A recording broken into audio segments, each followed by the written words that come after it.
अस्सलामु अलैकुम वरहमतुल्लाहि वबरकातुहू। नाज़रीन गिरामी, कल बरेली की एक दरसगाह इमाम अहमद रज़ा ख़ां एकेडमी की एक तालिबा के वीडियो को दिखाया था और इस वीडियो में ये बताया गया था कि उस तालिबा ने मदरसे की तालिबा थी, उसने एक गैर मुस्लिम के साथ शादी करके अपने धर्म को, अपने मज़हब को बदल लिया और नऊज़ बिल्लाह वो मुर्तद हो गई, इस्लाम से फिर गई। और इसी के साथ ही गौमूत्र से उसका शुद्धिकरण भी किया गया। आज फिर आप हज़रात के सामने दो ऐसी वीडियो को लेकर मैं हाज़िर हुआ हूँ।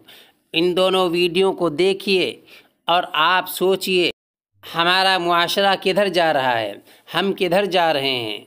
हम सस्ती शोहरत हासिल करने के लिए क्या अपने ईमान को गवा देंगे? क्या अपने मज़हब को छोड़ देंगे? क्या हम अपने रब को नाराज़ कर लेंगे? गैरों की खुशनुदी हासिल करने के लिए क्या हम अपने अल्लाह की खुशनुदी हासिल नहीं करेंगे?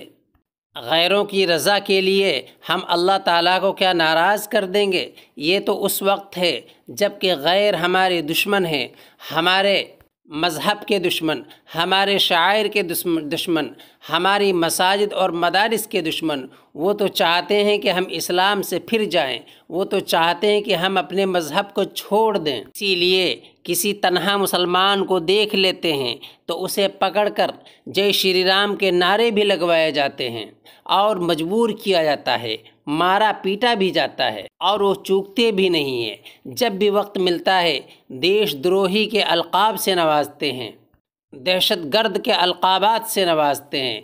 इन अलक़ाब से हमें नवाजा जाता है, हमारे ऊपर ये इल्ज़ाम लगाया जाता है। उसके बाद भी क्या हम उनको खुश करने के लिए अपने रब को नाराज़ कर दें? आज आप इस पहली वीडियो में देखिए, मुंबई की एक लड़की है शबनम शेख। ये मुंबई से पैदल अयोध्या जा रही है। वहाँ राम मंदिर का जो उद्घाटन होने वाला है वहाँ पर ये पैदल जा रही है। ये अपने गैर मुस्लिम भाइयों को खुश करने के वास्ते ये नहीं जानती है कि वो उनको खुश नहीं कर सकती है, लेकिन अपने रब को नाराज़ ज़रूर कर देगी। आप इस वीडियो को देखिए। से अयोध्या पैदल जा रही हूँ। मेरा नाम है शबनम शेख और आज का मेरा दिन है दूसरा, और आज दूसरा दिन भी ख़त्म होने वाला है और मुझे पता ही नहीं चल रहा लिटरली कि मुझ में इतनी हिम्मत कहाँ से आ गई कि मैं इतना पैदल चल रही हूँ। सब राम जी की कृपा है। एक वीडियो वायरल हुआ है, उस वजह से बहुत सारे लोग मुझे मिल रहे हैं, बहुत सारे लोग अप्रिशिएट कर रहे हैं, बहुत सारे लोग हेल्प कर रहे हैं। ये मुझे बहुत अच्छा लग रहा है क्योंकि मैं अकेली नहीं हूँ, मेरे साथ 3 लोग हैं। तो 3 लोग हैं हम। तो बहुत लोग पूछते हैं कि खर्चा कैसे निकल रहा है, क्या है क्या नहीं है। भाई जिनके लिए जा रहे हैं ना, उनकी कृपा हमारे सर पे है, तो किसी चीज़ की दिक्कत नहीं है। दिक्कत होगी तो मैं बता दूंगी। और बहुत सारे लोग हमें समर्थन, सपोर्ट सब तरीके से कर रहे हैं। इससे आपने क्या सबक हासिल किया? क्या हमारी औलाद ऐसी ही होनी चाहिए? क्या मुस्लिम बहनें ऐसे ही होनी चाहिए कि जब दिल करा तो गैरों के साथ मिलकर खड़ी हो गई, अपने रब को नाराज़ करके दूसरों को राज़ी करने के लिए अपने इस्लाम को, अपने मज़हब को भी तर्क कर सकें? क्या ऐसी चाहिए हमारी नस्ल? ऐसी नहीं होनी चाहिए। अब आप इस दूसरी वीडियो को देखिए। ये वीडियो है विधायक मोहम्मद इलियास की। इन्होंने विधानसभा में कृष्ण का भजन गाया है। क्या आप ऐसे वारिसों को असम्बली में देखना पसंद करते हैं?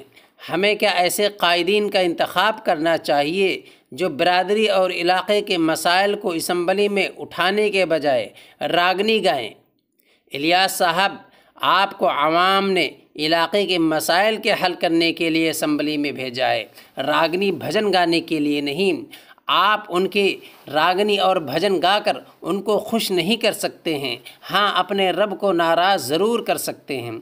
आपको चाहिए कि कौम के मसाइल उठाएं, अपने इलाक़े के मसाइल उठाएं और उन मुद्दों को उठाएं जिन मुद्दों पर कौम का भला होता है, जिन मुद्दों की वजह से कौम के अंदर भलाई आती है, आवाम के अंदर भलाई आती है, आवाम उससे फ़ायदा हासिल करती है। आपको रागनी गाने के लिए, भजन गाने के लिए असम्बली में नहीं भेजा गया है। आप कोई गवैया बनकर वहाँ नहीं गए हैं। आपको चाहिए कि आप ऐसे मुद्दों को उठाएं जिन मुद्दों से कौम को फ़ायदा हो। अरे मेरे गोबर धन महाराज तेरे माथे तिलक विराज रहो। अरे मेरे गोबर धन महाराज तेरे माथे तिलक विराज रहो। अब आगे आती है कली। अरे तू कौन गांव के आई, अरे कौन गांव को जाई। अरे तेरो क्या है प्यारी नाम, गुजरिया बरसाने की, गुजरिया बरसाने की। माननीय मुख्यमंत्री, मैं नंद गांव से आई और बरसाने को जाई। और मेरो लाडे प्यारी नाम गुजरिया बरसाने की। धन्यवाद। कैसी बात रही।